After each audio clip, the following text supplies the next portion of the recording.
What's good, everybody? It's ksully here with StbrnTheLabel, and today I'm going to be showing you guys how to make a beat using a sample in a way that you normally wouldn't maybe think of. It's not just dropping in the sample, putting drums over it, that's your beat. Nah, it's a different kind of way. We're going to get right into it right now. Alright, so here I am in Ableton. I went ahead and set my BPM to 155, that's how fast I want the beat, or the tempo that I want for the beat. Next here I have a sample pack from Cymatics called 2020 Melody Collection. So, you know, it is a free pack, I'm pretty sure. There's plenty of melodies in here, like really cool stuff. Anyway, so I was scrolling through them and I found this one, and they have stems for the melodies.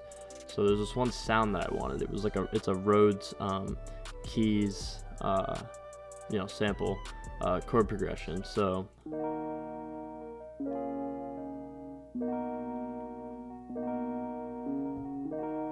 nice, sounds good. So what we're gonna do here is I'm going to make a MIDI clip, and I'm gonna take that sample that I have, nope, not that one, and I'm gonna drop it into here. And what it's gonna do is give me this menu, and I'm gonna select harmony. So what harmony is gonna do is it's gonna transfer this audio clip that I have dragged into this MIDI clip, and or this MIDI track, and it's going to make a MIDI progression out of it. So I have it here loaded on a piano. I'm just gonna cut the second half out of it. I typically keep my my progressions 8 bars long. So I'm gonna go ahead and open this here, and I'll take a listen.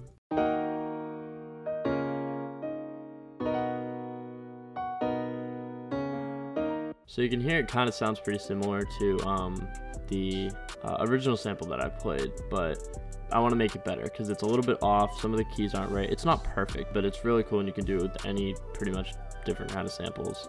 I can tell right off the bat that it is not quantized, which can be a good effect, but right now I'm just going to go ahead and quantize it. I can always change them after to make them sound more realistic. So here we have.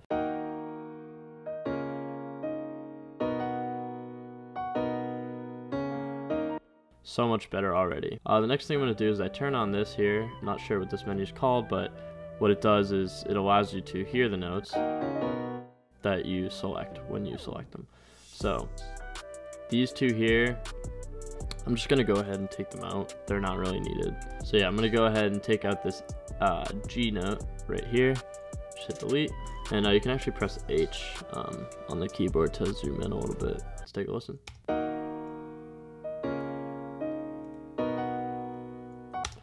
So another thing, I don't think that these high notes are necessary, and I also don't like how it goes dun-na. I kind of just want it to be a straight chord, and then we'll add different stuff later, but I believe that is that note there, so we're just going to go ahead and delete it. Same with this one, it's a little out of place, not needed, and I don't really want this one there either.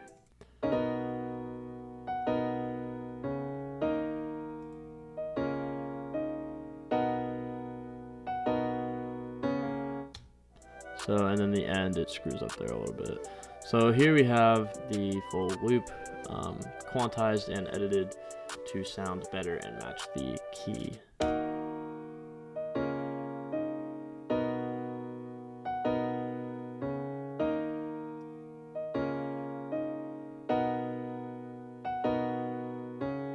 Alright, it sounds good to me. There's a few velocity things, so I'm just going to go ahead and edit those on my own. And then I will cut back after I'm done with that. Alright, so I'm back. I edited the melody a little bit. I literally only added this note here and changed this one up, and then I went ahead and adjusted some of the velocities and finished the timings. So now we have this.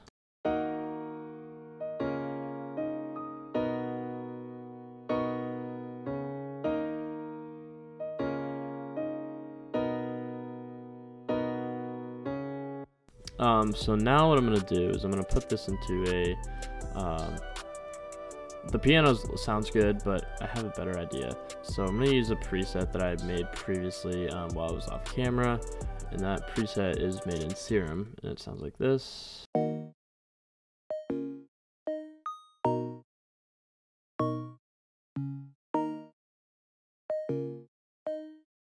Alright, sounds good, but it definitely needs some reverb. I have reverb preloaded onto all my MIDI tracks, or pretty much my audio tracks too, because I know that a lot of instrument sounds that I use definitely have reverb on them, so.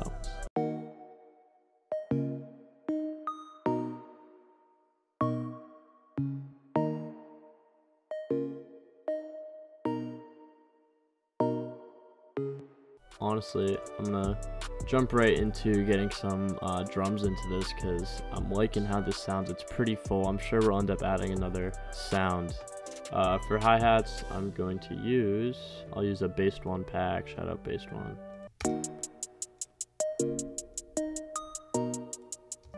Alright, and then I'm gonna grab a clap from the same pack.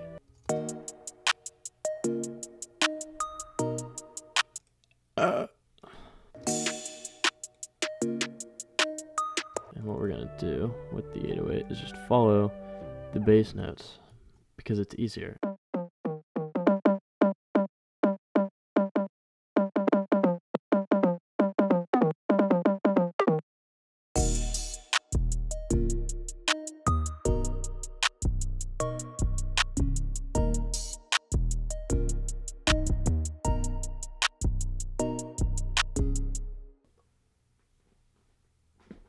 Alright, now I'm gonna get a kick. I like Nick Mira's kicks. They're fat, they're heavy. I like kind of distorted kicks. I hate the little small punchy kicks that don't really have a lot of low end.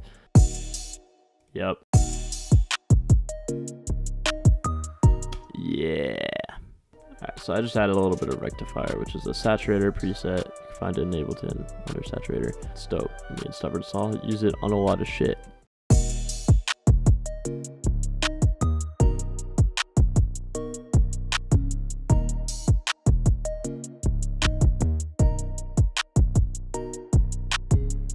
Let's see what it sounds like pitched up. So we'll just call this high. Yeah, I think we're gonna have to add another layer, like a top lead almost. So definitely get rid of the bottom.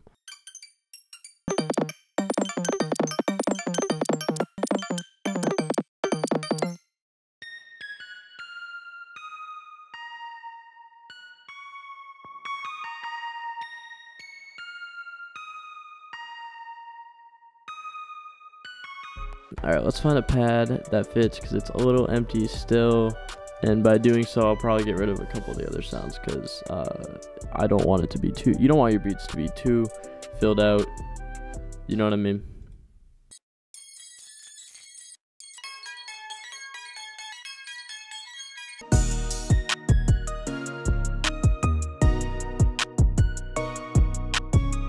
I like to organize my tracks just by like, this is the top lead, so it's literally in the top. These are my kind of like fills. They're like the main type of sound, so I have them in the middle, and then this is like my pad kind of sits at the bottom of the mix. You don't have to do that, obviously. It literally doesn't change anything. I just like to do that for organization purposes. All right, then I got this here, this pre-set up thing for the sidechain of the kick.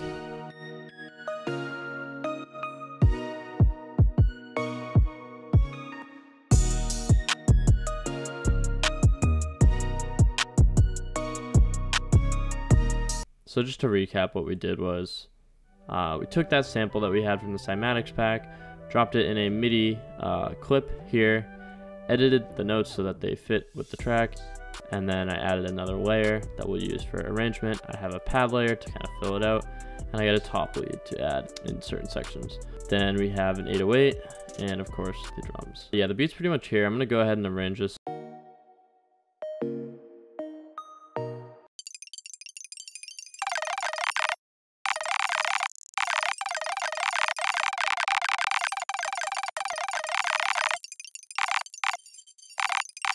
I got an idea for another sound we can put in. Not that you should be adding this much sounds, this many sounds, because it can get very busy.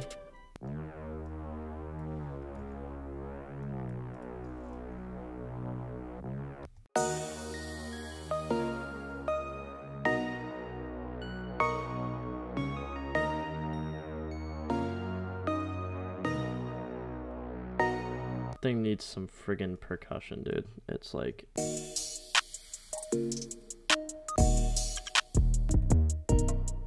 Alright, and that is how you make a beat using a sample without just dropping the sample in and calling it a day. You can do so much with the sample. I mean, I know you can chop it, you can flip it, you can reverse it, you can pitch it up, pitch it down, whatever. But this way, when you add it into a different MIDI track and messing with the notes themselves, like, you can get a really different clean sound. But yeah, anyways, I hope you enjoyed the video. Honestly, sometimes I think I forget when I'm recording, so if I didn't go through anything in full detail, or there's something that I left out, please let us know in the comments. I will reply to every comment, every question, every concern, whatever you got. If you want to see more videos like this, like, subscribe, let us know in the comments. Again, with that, yeah, so I hope you enjoyed. You can follow us on Instagram at StbrnTheLabel. You can follow me, ksully.music, and I'll catch you guys next time.